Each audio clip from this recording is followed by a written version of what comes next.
ধান। Hello everyone, আসসালামু আলাইকুম। এই দেখেন আমাদের ধান।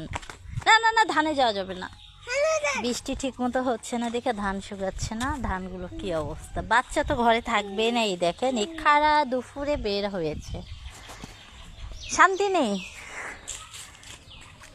অনেকে হয়তো জিজ্ঞাসা করবে যে গ্রামের পরিবেশ কেমন। এই এমনই। তা সবাই কেমন আছেন, ভালো আছেন? এই যে বাচ্চা দেখেন থাকতেছে না, বের হয়ে যাবে। আমাদের ছাগলগুলো এদিকে পাতা খাচ্ছে, পুকুরে পানি ভরপুর। যারা গ্রামে গিয়েছেন, যাদের বাড়ির পাশে পুকুর আছে, তারা অত্যন্ত সাবধানে থাকবেন। অন্যের উপরে কখনো নির্ভর করবেন না। সন্তান তো সন্তান, মা বাবার মতো কেউ দায়িত্বশীল হতে পারে না।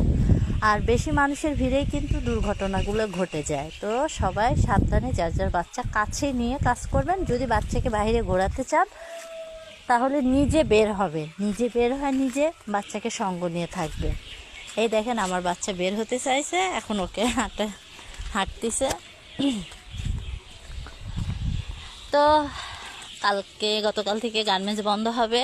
তো সবাই সাবধানে বাড়িতে আসবেন, সবাই সুন্দরভাবে সবার সাথে ঈদ করবেন। যারা প্রবাসে থাকেন তাদের জন্য আমার মন থেকে আন্তরিক ভালোবাসা প্রীতি রইল। এখানে আসো, এদিকে।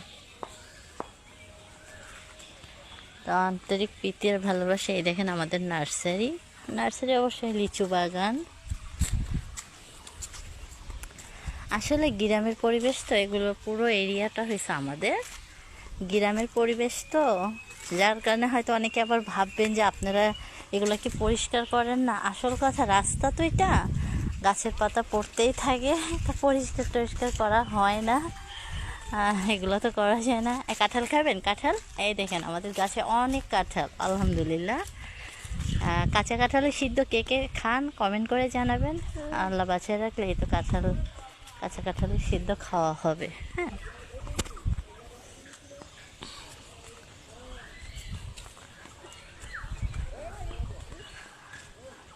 ওই যে আমাদের কুরবানির গরু, ওইটা উনি ওই যে একজন লোক দেখছেন, উনি হয়েছে আমার চাচা শ্বশুর। আর এটা হয়েছে আমাদের বাড়ির সামনে। আমরা গরিব মানুষ ভাই, আপনাদের মতো বড় বড় বিল্ডিং নয়। হয়তো অনেকে বলবেন যে আপনাদের বাড়ি এমন কেন। এটা এমনই, আমরা গরিব মানুষ, গরিবের বাড়ি।